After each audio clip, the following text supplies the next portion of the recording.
Hello ନମସ୍କାର ଜୟ ଜଗନ୍ନାଥ। ଆଜି ଆସନ୍ତୁ ଶୁଣିବା ନୂଆ ଗପଟି। ଗପ ଆରମ୍ଭ ପୂର୍ବରୁ ସେଇ ପୁରୁଣା କଥା ଆପଣମାନଙ୍କୁ ଜଣାଉଛି। ଯଦି ଆପଣମାନଙ୍କରେ ମୋ ପାଇଁ କିଛି ନୂଆ ଗପ ଅଛି ଆଉ ଏହି ଗପଟିକୁ ଆପଣ ଓଡ଼ିଶାବାସୀଙ୍କୁ ଶୁଣାଇବା ପାଇଁ ଚାହୁଁଛନ୍ତି ତେବେ ସ୍କ୍ରିନରେ ଥିବା ମେଲ୍ ଆକାଉଣ୍ଟରେ ଆପଣ ଗପଟିକୁ ମୋତେ ପଠାଇ ପାରିବେ। ମୁଁ ମୋ ନିଜ ଟୋନ୍ରେ ଗପଟିକୁ ସାରା ଓଡ଼ିଶାବାସୀଙ୍କୁ ଶୁଣେଇବି। ତେବେ ଚାଲନ୍ତୁ ଶୁଣିବା ଆଜିର ଗପଟି। ପୁଅ, ତମେ କ'ଣ ଚୋର? ହଁ ହେଇଥିବ ତମେ ଚୋର, ନହେଲେ ଘର ଭିତରେ କେମିତି ବା ପଶିଥାଅ? ବାଡ଼ି କବାଟ ଦାଣ୍ଡ କବାଟ ତ ସବୁ ବନ୍ଦ, ଖାଲି ଯାହା ଅନ୍ୟ ସବୁ ଘର ଖୋଲା। ଆଉ ମୁଁ ବି ସେମିତି ଖୋଲାମେଲା ଭଳିଆ ଏଇ ଅଗଣାଟାରେ ପଡ଼ିଛି ଅନ୍ଧାରି ଆକାଶକୁ ଚାହିଁ। ନାହିଁ ଲୁଚି ଯାଅନି, ମୁଁ ଜାଣିଛି ତୁମେ ଅଛ ବାବା, ତମ ଛାଇ ଦେଖୁଛି। ତମେ ଟିକେ ପାଖକୁ ଆସିବ କି ପୁଅ? କ'ଣ କିଛି ପାଇଲ? କିଛି ମିଳିଲା? ପଇସା ପତ୍ର କି ଗହଣା ଗାଣ୍ଠି? ଥିବ କିଛି ସେଇ ଯୋଉ ବାରଣ୍ଡାର ଆଲୁଗୁଣି ଦେଖୁନ, ସେଇଠି ଗୋଟେ ଝୁଲିଛି ଝୁଲାମଣି। ଆଉ ଝୁଲାମଣି ଭିତରେ ଦେଖ ବାପା ଗୋଟେ ଗାମୁଛା ଅଛି, ଆଉ ଗାମୁଛାରେ ବନ୍ଧା ହେଇଛି ଗୋଟେ ଗଣ୍ଠିଟି। ଆଉ ସେ ଗଣ୍ଠି ଭିତରେ ଗୋଟେ ନାଲିଆ ରଙ୍ଗର ଧଡ଼ିଆ କନା ଖଣ୍ଡେ, ସେଥିରେ ଦେଖ ବନ୍ଧା ହେଇଛି ଗୋଟେ କରାଟ। ଆଉ ସେଇ କରାଟରେ ଗୋଟେ କାଗଜରେ ଗୁଡ଼ା ହେଇଛି ହଳେ ଗୁଡ଼ ମୁଦି ଆଉ ଗୋଟେ ପଥର ବସା କାନଫୁଲ। ଗଣ୍ଠି ଖୋଲି ପାରିବନି ଯଦି ମୋ ପାଖକୁ ନେଇ ଆସ, ମୁଁ ଖୋଲିଦେବି। ହେଲେ ପୁଅ, ଟିକେ ମୋ ଖଟିଆ ପାଖକୁ ଆସ। ମୋର ମୁଚୁଳା ତଳେ ବି ଥିବ କି କିଛି? ଏଇ 2 ଦିନ ତଳେ ଜଣେ ଆସି ଦେଇ ଯାଇଥିଲା ମୋର ବୁଢ଼ୀ କାଳର ଭତ୍ତା, ମୋ ବୁଢ଼ୀ ବେଳର ରୋଜଗାର।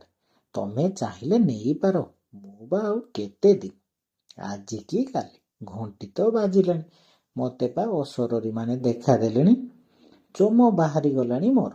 ପୁଅ ଶୁଣୁଛ?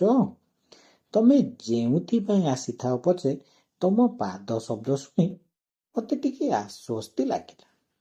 କେତେ ଦିନ ହେଲାଣି ମଣିଷର ପାଦ ପଡ଼ିନି ଏ ଘରେ। କ'ଣ ହେଇଛି ଯେ କେହି ଆସୁନାହାନ୍ତି କାହା ଘରକୁ? ମୋର ବା କିଏ ଅଛି ଯେ ସିଏ ଆସିବ? ଜୁଆନ ପୁଅ ମୋର କାମ କରିବାକୁ ଦୂର ରାଇଜକୁ ଗଲା ଯେ ଆଉ ଫେରିନି। କେତେ ଖବର ଟବର ଦେଲି, ପୁଲିସ କଚେରୀ ଗଲି, ଆଖିରୁ ଯେ କେତେ ପାଣି ବୁହାଇଲି ଜାଣ। ଆଉ ଗୋଟେ ବୈତରଣୀ ହୋଇଯିବ, ତଥାପି ସେ ମିଳିଲାନି। ଲୋକ କହିଲେ ସେ ଆଉ ନାହିଁ। ସେଇ ଦିନଠୁ ଘରେ ଏକୁଟିଆ, ଭାରି ଭିନିମାନରେ ଜୀବନରେ ପୁଅ ମୋର। ଜୀବନ ତ ସେଇଆ, ଭାରି ଦହଗଞ୍ଜିଆ। କାହା ଜୀବନ ଦଲକାଏ ପବନରେ ଫୁ କିଣା ଜୀବ ଲିଭି ଯେ ଆଉ କାହାର ଜଳୁଥିବ ଯେ ଜଳୁଥିବ, ଦିଲ ଦିଲ ହୋଇ ହାଡ଼ ମାଂସକୁ ଜାଳି ଜାଳି। ମରଣ ସିନା ଥରେ ଆସେ ପୁଅ, ହେଲେ ଜୀବନ 1000 ଥର ମରି ମରି ବଞ୍ଚିଥାଏ। ତମେ କିଛି ପାଇଲ କି ପୁଅ?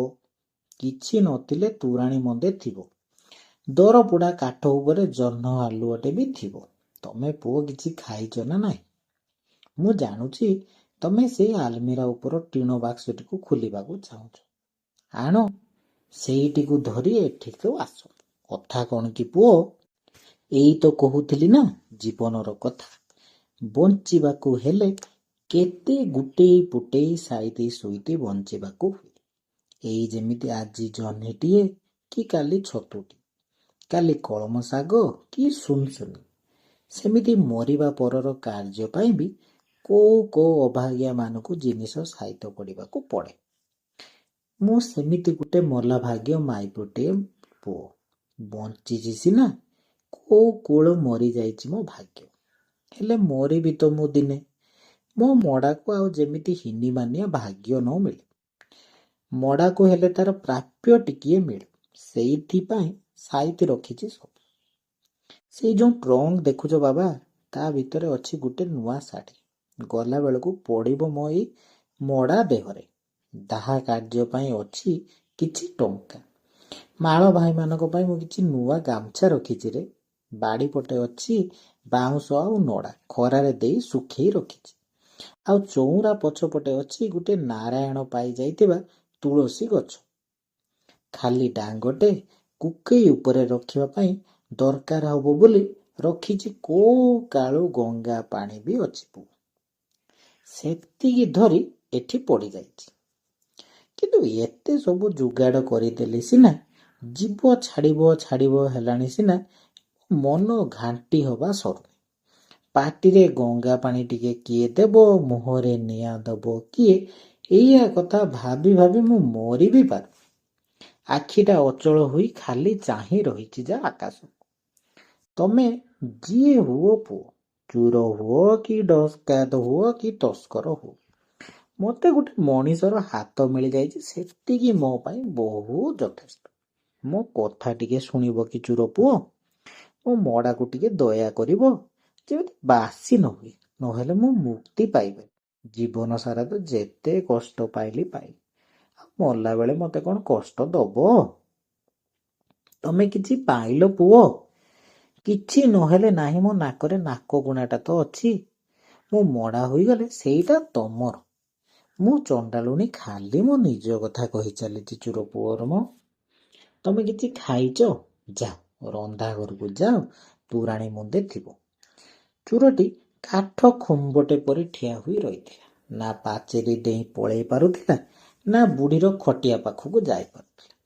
ତେବେ ତୋରାଣୀ ନାଁଟି ଶୁଣି ତାକୁ ବହୁତ ଶୋଷ ଲାଗିଲା। ସତରେ ରନ୍ଧା ଘରେ ଥୁଆ ହେଇଛି ପଖଳ ହାଣ୍ଡିଟେ, କରଡ଼ି ଆଚାର, ଛେଚା ରସୁଣ, ଜହ୍ନି ପୋଡ଼ାର ବାସ୍ନା। ପେଟ ଗୁରାଣ୍ଡି ଦେଲା ତାର। ବାସନା ବି ହେଉଛି ମୋ। ଏଇ ତ ଜୀବନକୁ ଗଣ୍ଠି ଧନ କରି ସାଇତି ରଖିପାରୁଥିବା ଭଳି ଚିରନ୍ତନ ମହକ। ହେଲେ ବୁଢ଼ୀଟି ଏମିତି ପାଟି ମେଲା କରି ରହିଛି କାହିଁକି? ଆଉ ତ କିଛି କହୁନି। ତୋରାଣୀ ଟୋପେ ତା ପାଟିରେ ବି ଦିଏ। ମରଣ ପାଇଁ ସବୁ ଜିନିଷ ସାଇଥିବା ସାଙ୍ଗେ ସାଙ୍ଗେ ଜୀବନର ମହକ ଟିକେ ବି ଥାଉ। ଚୋରଟି ତୋରାଣୀ ମୁନ୍ଦେ ପାଟିରେ ଦେଲା ବେଳକୁ ବୁଢ଼ୀଟି ଢକ୍ କିନା ଗିଳିଦେଲା। ହେଲେ ଆଉ ବୁନ୍ଦେ ଦେଲା ବେଳକୁ ବାହାରି ଆସିଲା କାହିଁକି? ଚୋରଟି କାହାକୁ ଏକଥା ପଚାରିବ ବୋଲି ଭାବି ଭାବି ସେଇ ଖୋଲା ଆକାଶକୁ ଚାହିଁ ରହିଥିଲା। ଆଉ ନାରାୟଣ ପାଇଥିବା ସେଇ ତୁଳସୀ ଗଛକୁ ଆଣି ବୁଢ଼ୀର ମୁଣ୍ଡ ପାଖେ ରଖିଦେଲା। ଦେଖିଲେ ତ ଆଜ୍ଞା, ଆଜିକାଲିର ବାପା ମା ମାନେ ବୁଢ଼ା ବୟସ ହେଲା ପରେ ବହୁତ ଏକୁଟିଆ ହେଇଯାଉଛନ୍ତି। ଆମର ପୁଅ ଝିଅ ହିସାବର କର୍ତ୍ତବ୍ୟ ବାପା ମା ମାନଙ୍କୁ କେବେ ଏକା ଛାଡ଼ିବା ନାହିଁ। ସିଏ ସିନା ତା ବାପା ମା ମାନଙ୍କୁ ଏକା ଛାଡ଼ିଦେଲା, ହେଲେ ଆପଣ ମତେ ଏକା ଛାଡ଼ନ୍ତୁ ନାହିଁ। ଆମର ଗପକୁ ବହୁତ ମାତ୍ରାରେ ସେୟାର କରନ୍ତୁ, ସବସ୍କ୍ରାଇବ କରନ୍ତୁ। ଆପଣ ଏମିତି ସବସ୍କ୍ରାଇବ କଲେ ମୋର ଗପ ଲେଖିବା ପାଇଁ ଆଉ ରେକର୍ଡିଂ କରିବା ପାଇଁ ବହୁତ ଇଚ୍ଛା ହେବ, ଆଉ ମୋତେ ପ୍ରୋତ୍ସାହନ ମିଳିବ। ଆଉ ଆପଣଙ୍କର ଗପ ମଧ୍ୟ ଏଇ ଜିମେଲ ଆକାଉଣ୍ଟରେ ମୋତେ ସେୟାର କରନ୍ତୁ। ଧନ୍ୟବାଦ।